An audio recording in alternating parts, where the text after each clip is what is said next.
Hi everybody, I am so happy to be back. It's been a little bit longer of a break than I anticipated, but today is May 1st and today begins Mental Health Awareness Month. So I have started a commitment to do at least one post a day across social media, including this channel. I had a really great awesome surprise visit from my best friend, and she gave me a lot of insight, and I got kind of just a little bit of a mental break from so many things. She gave me her opinion on some things that I'm planning, and she's agreed to do an interview. So starting this month in May, I'm going to be doing some interviews with people who know me best and who watched kind of as everything happened mentally and physically around the abuse.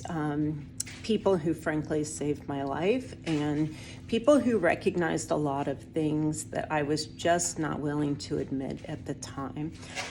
So that's some very exciting stuff that I honestly just cannot wait to share with everyone. In addition to that, I will be continuing my story, but some of the questions that I have received in particular regarding narcissistic abuse have surrounded parental alienation. And parental alienation is something that my ex, my mother, and one of my sisters actively participate in. And so I have a lot of firsthand experience with this. I haven't spoken with my oldest son in over 4 years. So I am going to speak on that a little bit as well. I'm really excited because I want to share so much more in the month of May than what I have done previously. Exercises that help, with our mental health, foods that help with our mental health. I want to really keep busting through any stigma, shame, or humiliation that comes with anyone who's dealing with mental health issues. I know that if you participate in religion, religion can be very judgmental. It's something that I personally have experienced by leaders or elders. So I want to talk about that too, religious trauma and things like that. So in May, I'm going to do a big deep dive, and I hope that you will follow me along this journey. I will talk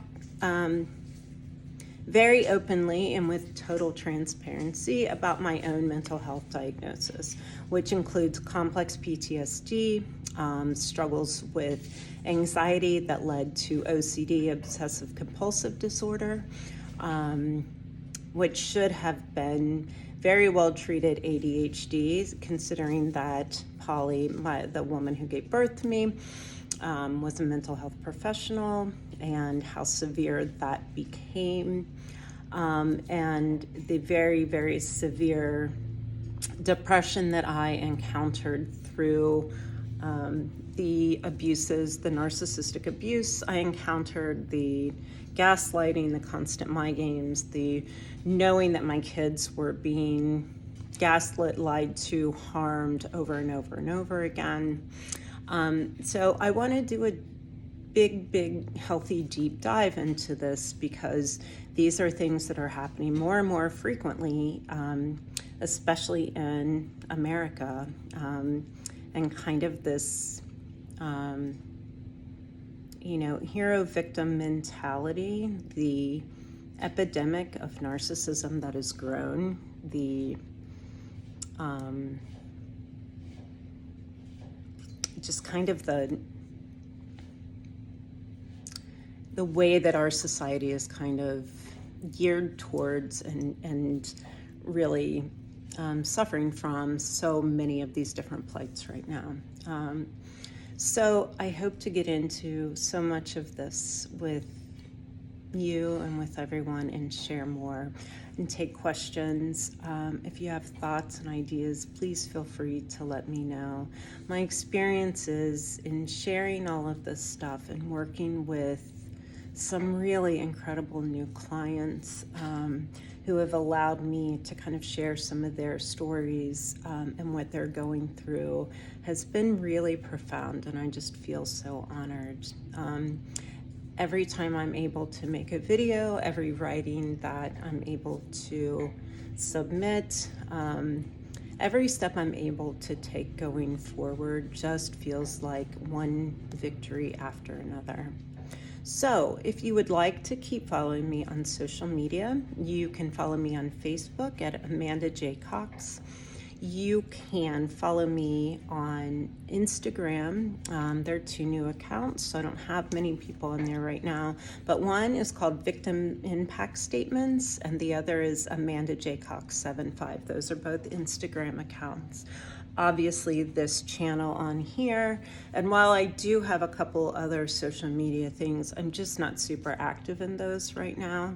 And I don't really know much. As I've said before, I'm really still learning a lot about social media. So I'm grateful for all of your patience and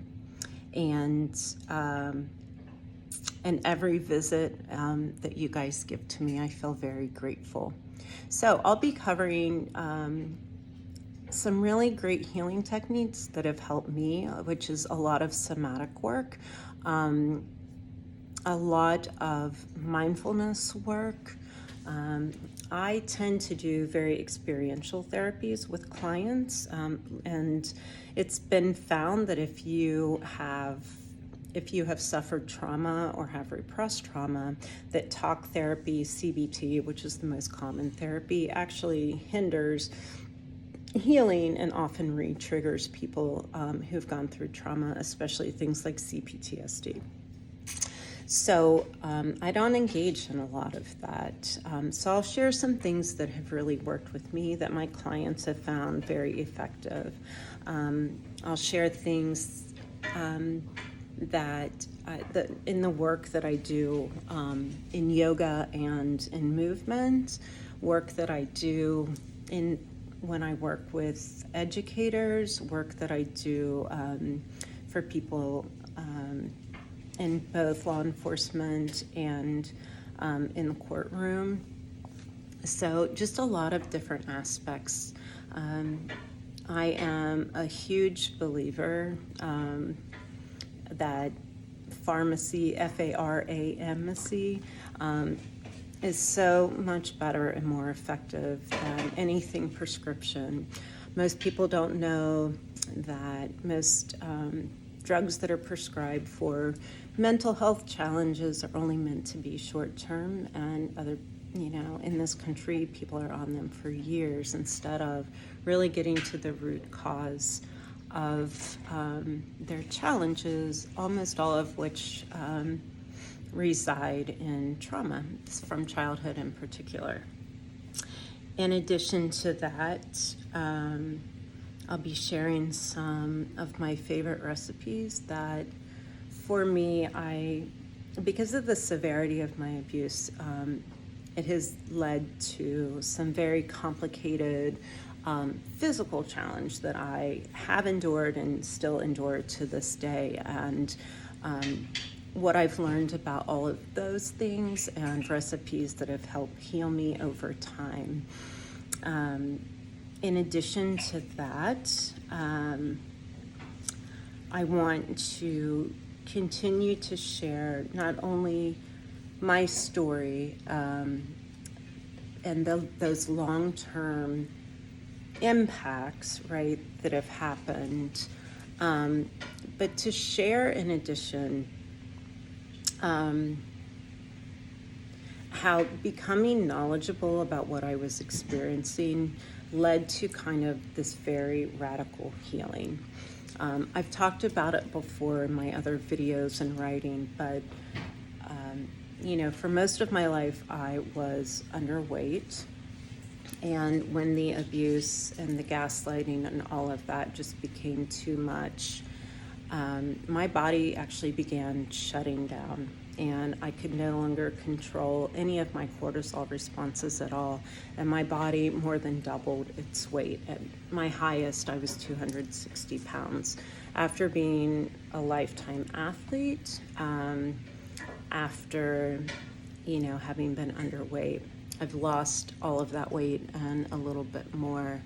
But I want to talk about the fact that if our mental health is not good, and if we are not mentally healthy, we are not able to be physically healthy, and that is scientifically backed.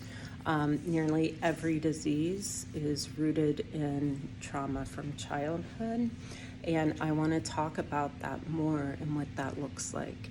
I have been diagnosed with crazy stuff over the years, including MS and fibromyalgia. I deal with POTS right now, chronic vomiting and diarrhea, and it's all rooted in the severity of trauma and abuse that I endured. And I'll share with you everything that I've learned, in addition to the things that I'm beginning to understand help me better consistently, and the impact that stress has almost immediately on my physical and mental health. So I am super excited to get way further, not just into my story, but the story of people who I've been able to work with, and the effectiveness that has happened in terms of their healing and their understanding, and coming to terms with their own experiences and what they did and didn't recognize, and sharing all types of healing with you, both physically and mentally. I want to keep busting through any stigma, shame, or humiliation that is surrounding mental health. We don't shame people for being diagnosed with cancer. Like, even if they smoke and get lung cancer, there is so much empathy. And yet, even in this day and age where the amount of information that we have regarding mental health is, the greatest it's ever been, the scientific backing surrounding mental health is at the best it's ever been. And there is still so much ignorance. I mean, it's intentional, right? Surrounding different types of mental health, different types of mental illness, how they impact people in different ways, and just so much of the ignorance that surrounds it. And me, like many others, really want to bust through it. I want to see so many people healed, and regain their power and their resilience. I tell people all the time, like, I am not a victim. I was a victim of actions of others I didn't understand for a long time, but I am not a victim of any person, period. I am a warrior victor. I am somebody who will not stop sharing for as long as people are hurting. People remain confused, especially about narcissistic abuse and what that looks like and ramifications for that. I am somebody who will not stop fighting for others, especially while I have two children who I love more than anything, who are still in the world suffering from very severe abuses and manipulations and gaslighting. So I hope that you will join me. I hope that this will open up so much healing and so many doors of knowledge and understanding that leads to wisdom. I am so excited for the month of May, and I'll talk to you soon.